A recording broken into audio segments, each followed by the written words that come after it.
আজকের এই ভিডিওটিতে আপনাদের দেখাবো টক মিষ্টি কাঁচা আম মাখা।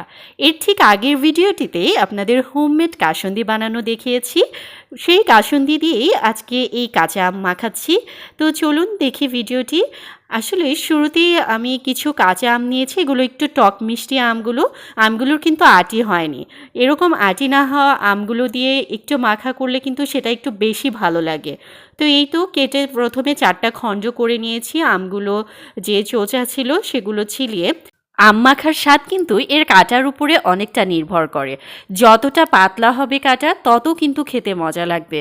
আপনারা বিভিন্ন রকমভাবে কাটতে পারেন, আমি 2 রকমভাবেই কেটে দেখাচ্ছি। দেখুন, একটা হচ্ছে একটু স্কোয়ার শেপ করে নিয়েছি। অবশ্যই যেই শেপেই কাটুন না কেন পাতলা করে নেবেন, কেননা টক মিষ্টি আম যতটা পাতলা হবে ততটা ভালো লাগবে।